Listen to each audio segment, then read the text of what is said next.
Enggak, teman-teman. Jalan-jalan hari ini di Kota Tua lihat-lihat apa aja tadi, ngapain aja gitu? Lihat kucing oren. Ini bukan orange. Kan Jakarta oren sesuai. Ini ada orennya. Ya, jadi salah satu ciri kota global adalah keseimbangan antara visi yang futuristik masa depan dengan mempreservasi masa lalu. Alhamdulillah Jakarta punya kelebihan itu ya. Dari zaman Kalapa, Sunda Kalapa, Batavia, Jakarta salah satunya adalah warisan kota tua ini.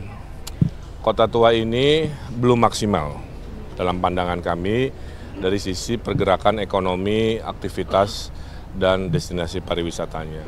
Tadi saya ngobrol dengan para pemandu pariwisata, ternyata ada asosiasinya, masih belum ramai lah kira-kira begitu, dan masih banyak kendala-kendala yang sifatnya sosial ya.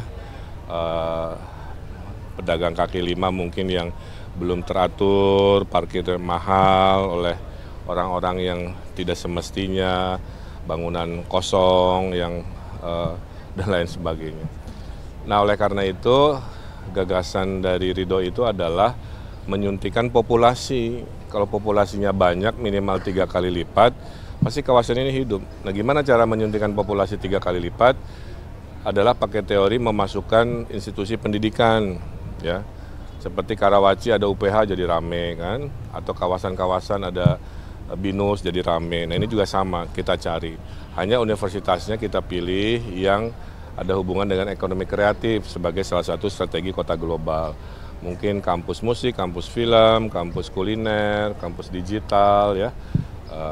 Tapi kalau hanya kampus tanpa hunian, kan teorinya berulang, terjadi kemacetan orang datang ke sini. Maka kita telaah, ada beberapa lahan kosong bisa dibuat hunian, sehingga orang tinggalnya di sini, ngampusnya di sini, ngafenya di sini, bikin aktivitas kreatif di tengah jalan sini, di alun-alun dan lain sebagainya.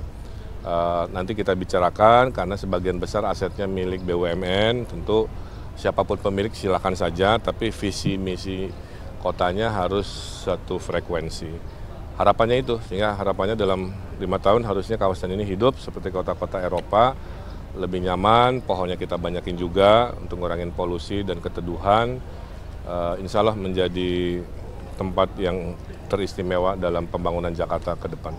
Artinya ini akan kerjasama dengan kampus yang sudah ada atau mendirikan kampus baru, Pak? Kampus itu biasanya ada cabangnya, jadi tidak harus selalu baru, tapi cabang kampus utama dibawa ke sini dengan keterbatasan kan, karena gedungnya kan segini-gini aja.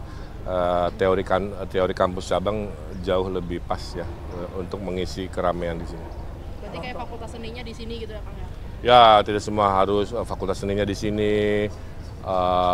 Mungkin BINUS ada, saya sebut nama itu lagi ya, karena memang yang paling banyak merubah wajah kota juga kampus tersebut. Jenis jurusannya apa gitu yang pas di sini. Gimana? Tadi sudah dilihat Kang, yang kosong. Ada itu di situ ada, saya tanya, itulah pentingnya jalan-jalan ya dan belusukan. Saya tanya ini lahan siapa? Oh milik Mandiri Pak, jadi apa? Parkir aja kan.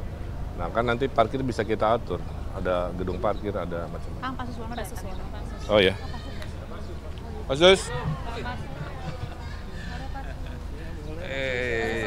Selamat sore. Jalan-jalan sore juga Pak Sus. Oh iya dong, sehat. Jadi saya baru bilang ini kawasan kita 3 kali lipatkan jumlah orangnya dengan membawa kampus-kampus punya tempat di sini, sehingga tiap hari yang nanti berinteraksi adalah mahasiswa-mahasiswa, 70%, 30% turis, kira-kira begitu, sehingga kawasannya hidup 24 jam. Plus titip ke Pasus penghijauan. Nah, siap. Kota Tua ini kan termasuk rendah emisi Pak. Seperti apa Pak penanganannya Pak? Sedangkan sudah banyak lagi kembali motor lewat. Ya nanti dievaluasi di audit ya. Idealnya seperti di beberapa negara ada kawasan wajib mobil listrik misalkan ya, atau gimana, harusnya bisa lah ya. Nah rendah emisi juga tadi, populasi pohonnya juga harus berlipat-lipat. Karena pohon yang banyak pasti mengurangi emisi karena diserap polusinya. Untuk kawasan pemukiman artinya ada relokasi ke sini. Ya, gantian. Sedikit Pak, mungkin di luar konteks kota tua, ini kan kemarin kan Pak RK sempat ke tim juga, banyak juga seniman-seniman di tim ini yang tidak memiliki wadah setelah dijadikannya revitalisasi tim begitu megah sekarang. Dari Pak RK sendiri bagaimana? Mereka itu menuntut untuk Pergub 63 itu untuk Ya, dicabut, Kang. gini, kalau dibedah satu-satu, masalah Jakarta itu banyak sekali. Dan masalahnya banyak level teknis yang harus diaudit dulu. Makanya saya kemarin kan jawaban kita, paham, saya 2 kali pilkada juga begitu. Izinkan kami nanti mengaudit. Saya nggak bisa jawab sekarang, kan harus dengar 2 arah.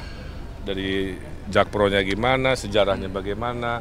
Pasti kami ingin seadil-adilnya. Kalau tanya ke kami solusinya apa, kami ingin seadil-adilnya, tidak ada yang dirugikan satu sama lain. Kalau masih ada sekarang perasaan begitu, ya kami cari solusinya. Oke? Cukup ya? Ini kan besok udah mulai masukin masa kampanye ya Bang. Ini sedangkan Pak RK Susono itu belum mengumumkan struktur tim ses di Pilkada Jakarta ini. Kalau dari Pak RK Ya, tanyanya ke Pak Riza sekali lagi ya, kebijakan ngumuminnya sudah ada, kan besok juga udah gerak ya.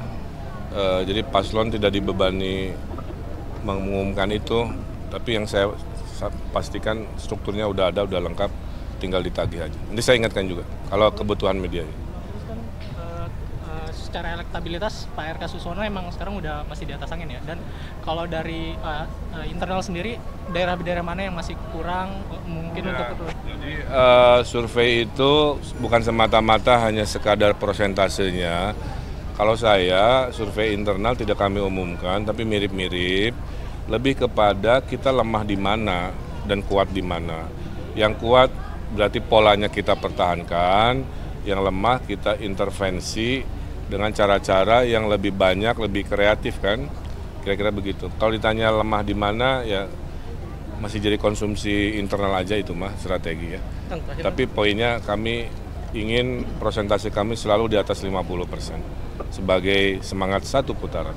Terakhir. Soal pemukiman tadi Kang Erwin sempat menyinggung, apakah nantinya pemukiman yang dibangun di sini khusus untuk masyarakat di sini atau gimana Kang? Namanya hunian tentu untuk siapa aja, tapi kalau kita ada tujuan pembangunan tentu ada prioritas.